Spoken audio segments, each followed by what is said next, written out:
Hi, this is Ben Samples, recording my Ableton Live demonstration instructor set. So we're going to go over a few things that I like to do in Ableton. You can see right now I have an Ableton just pretty much blank set. I have the BPM at 150. The typical BPM it starts with is 120.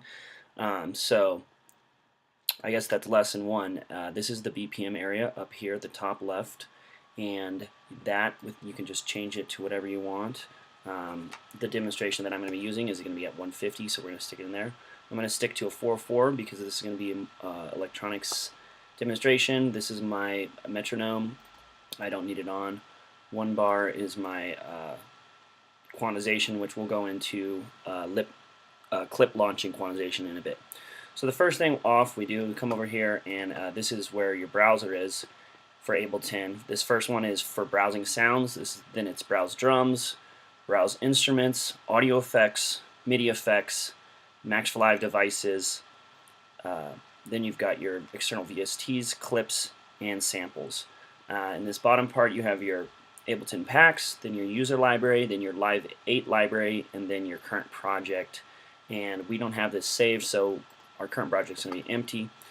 So what we're going to do is we're going to go into our samples, or I believe our user library, and I'm going to bring out a sound that I want, and it's actually going to be in one of these other folders that I've added.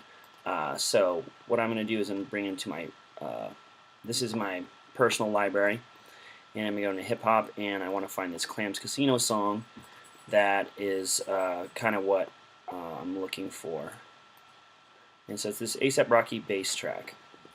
And as you can see, I already have it warped, so what we're going to do is we're going to take that off, and then just go in here, and we're going to learn the basics of warping. So what you do is this is the time stretch feature. If you just click above the bars of the phrase. So we're going to go over here and open up our launch mode. So this is a kind of a cool thing that Ableton has that a lot of other softwares don't have, and it's your launch different quantizations and different trigger modes. So right now we have it at global. For this demonstration, what we're going to do is we're going to turn it to a 16th bar. So this is going to be a very high, fast quantization. And as you can see right now, if we just go ahead and click the clip, normally it would be when it's at every 1 bar, or global, which is 1 bar. We click it. And if we click it a bunch of times, it only triggers once every bar. It doesn't stop at every bar. But if we have the quantization set to a 16th, I can re-trigger this same clip multiple times at really fast rates. So what we're going to be doing is kind of more of a live PA hip-hop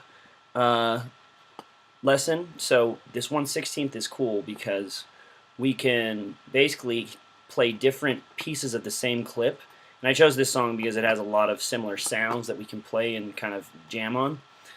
So what I'm going to do is I'm going to load up 4 of the same clips, and then within those clips we're going to change different parameters in them, for example starting point and ending point, so that we can jam on it. And right now I'm going to go ahead and preface this and say I have a Kai MPD26 controller attached to my laptop, so that this is going to be what I'm going to use to trigger these individual hits.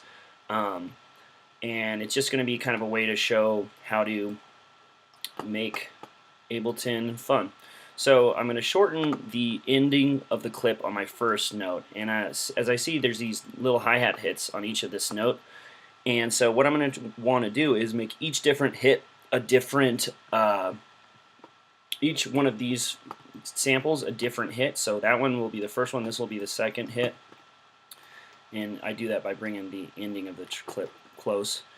And since these are all a 16th quantized, if we play each different one, it'll sound a little different, but we can play them in kind of a faster way and make it kind of our own unique little sound. So I just realized I forgot to go over warping. So the warp mode we're using for this is Beats mode, because we can pretty much use whatever we want for this sound. I just find that Beats, if it's played at the original tempo, tends to not have any loss of quality. For example, we have it sped up. The song right now, the tempo, as you can see down here in the segment BPM, is at 149.83, which is basically 150, which you can see up here at our top is 150. So one way to work around that is just to reset this to 149.83, and then we're going to have no distortion of our song. In the beats in the transient modes, where you can see the transients are these little white dots that when I hover the mouse over them makes a little cursor point. So you can see pretty much everywhere there's a hit, and then sometimes there's kind of non-hits. There's going to be one of those transient markers. So, and then the second mode is how it responds to transients. Right now we have it on forward back. There's forward and then reloop, and then there's forward and stop. So, for example, and then this 100 is the volume of the transient when it plays it, or when it plays it after warping it. So the idea basically behind the beats mode is that if you've got 1 second of a clip, you know, or say from like this 2 bar to this 2.3, and you want to play it in the speed that is actually from maybe the 2.2 to the 2.3. There's a couple ways to do it. You can play this sample and then play it once more, or you can play it and then reverse it and play it again. So this would be, for example, if we were playing it really slowly, it would have that going forward and then playing back. Well, since I have it set to end, it's not going to really do that. But if we do that to this way, it'll show that again. So it barely played the second click. So we're going to keep going. There's other modes. Tones is just a granular stretching mode. Texture is another granular, but with a flux, which is basically a random parameter. Repitch is the cleanest. It's the idea of a vinyl slowing down. Complex is a mixture of multiple, and Complex Pro is a new feature that was introduced with Ableton 8 that's just a better version of Complex that includes envelopes and formats, so you can kind of, depending on what sound you're looking for, you can get a cool thing. So let's go back to our 3 clips right now that are different. Well, and let's go ahead and make this 4 and make the 4th clip just the last 4th note. So how I copied that clip, by the way, is I'm holding down the Option key, and if you hold down the Option key and you drag a clip, it makes a copy of the same clip. It's one of the neat shortcuts that I really like. So right now I have my MIDI controller plugged in, and I'm going to go to MIDI mapping, which is the shortcut is Control-M. We're going to go ahead and put our BPM back to the right range too. So Control-M is going to be MIDI mapping. And so you can see I have a song tempo, which I believe is a stock mapping for Akai. So I'm going to map this to, I'm having a controller that's being funny, so I'm going to map that to CU2. Then this one is going to be the note below it, G1, and this one's going to be the note below that, and then this one's going to be the note below that. So what I do is have 4 notes that are triggered by hitting a different sample. So I'm hitting 4 different samples on my MIDI controller, but they're all different parts of the song. So the cool part about this is since these I have the quantization down here at 1/16, now I can kind of jam on it.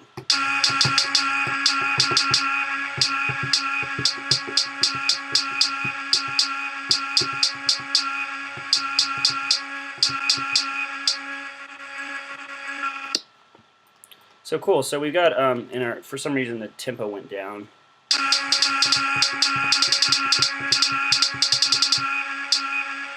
So we got a cool little jam out. So this song I picked specifically because, and I'm going to go ahead and make a new track, which you can do that by doing Command T. And these are all from Macs, by the way. So I'm going to copy this one over, and what I liked about this song is that it has a first part and then it has a second part that's different. So this is the second part. Let's go ahead and listen to that, which is pretty cool. So my MIDI, or my tempo, is actually mapped, so I'm going to just delete that and redo that. That's my MIDI controller is sending some phantom signals, which is fine. So this is the second part of the song. We're going to go ahead and do the same thing we did with the first part and just set up the cool kind of sounds, the next 4 sounds that are kind of different. You can see I'm playing those each hit to kind of show the difference. And again, I'm copying these clips over by holding down Option. So I actually put these on a new channel. I think I'm actually going to do it this other way, where I'm going to take these and put them on the same channel. And the reason I'm doing this is so that when I want to start the new samples, the second round, I want the old round to stop. So what we're going to do is we're going to go in here and go to MIDI mapping, Command M again, and then I'm going to map these with the second string of notes. So you see you got a cool thing. So now let's go ahead and combine the two kind of techniques. So I've got the first one, and then that's the second one.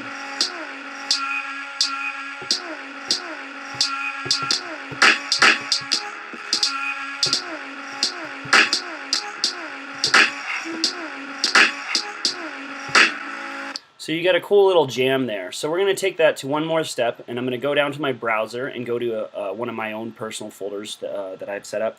And I have these different drum kits that I saved. You can save a bank of samples like this that I drag out by just, you know, grouping a couple of samples in your song, and then when you're ready to save, I just select all of them and then drag them into this folder. For right now, this is my drum kits folder, and I'll say, you know, demonstration kit. So I just did that with that kit, which was already saved, so I don't really need it. But you could do the same thing with these clips, drag them over to your drum kits or whatever folder, and say, you know, the Clams Casino beat bass. And so now what we have is the ability to loop some drum loops, and I'm gonna show the clip view, and the way you do that is hitting Shift Tab. And so these are just basic drum loops that are just going to keep us on time when we jam out. And they're just kind of, you know, trappy beats. That's kind of what's hot right now. I figured I'd go with trap. So what we're going to do is we're going to just map those to another 4 clips on our MIDI controller. And just go over here, click that, and this one. And then for the 4th one, I want to stop, so in case we want to turn off our drums.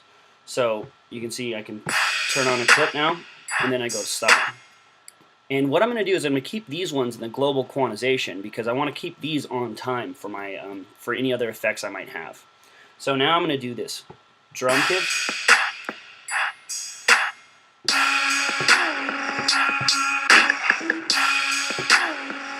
and just jam with it.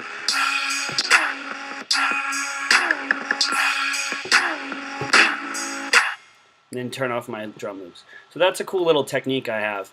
So over here now, we're going to do one more cool thing that I really like with Ableton. I'm going to go ahead and delete that because I don't know where that came from.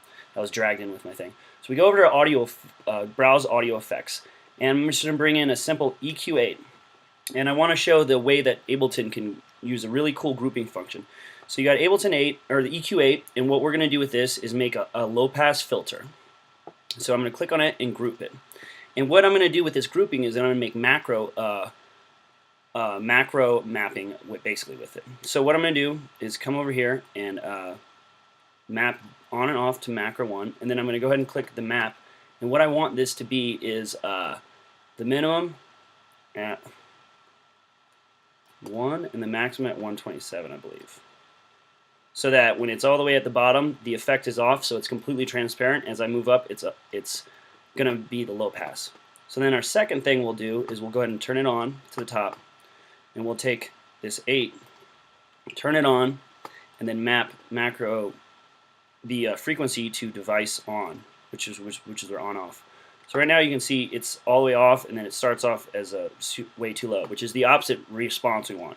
So we're going to go back to map, and then just right click right here at the mapping and write invert range. So now when it's all the way down, it's off, and then we low pass and we get more depth, and then we can bring it back up. So this is just a cool feature, because if we're playing our drum kits, I'm going to go ahead and trigger this by hitting my MIDI controller. It's all the way off, and then it's on as we sweep it through the range. So it's a way to make cleaner effects for your live sets. So another cool thing to do with this would be to map the resonance to that same frequency, and as it gets lower, the resonance gets higher. So what we'll do is we'll go ahead and maybe start it at 0.7, which is the Ableton's kind of standard, and then we'll maybe go to about 10. And then I'll turn off my MIDI macro, my MIDI mapping, and then put this on. As you can see, as I sweep it down, it turns the resonance super high, so you get a different response.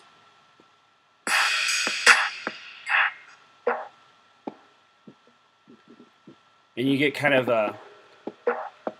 a unique sweep, but you'd obviously dial those in a little bit more. But that's a cool way to make your effects turn off when you don't want them, and then turn on and do multiple things at once. And that's called macroing and grouping. So this is Ben Samples for Ableton. I'm from Denver, Colorado.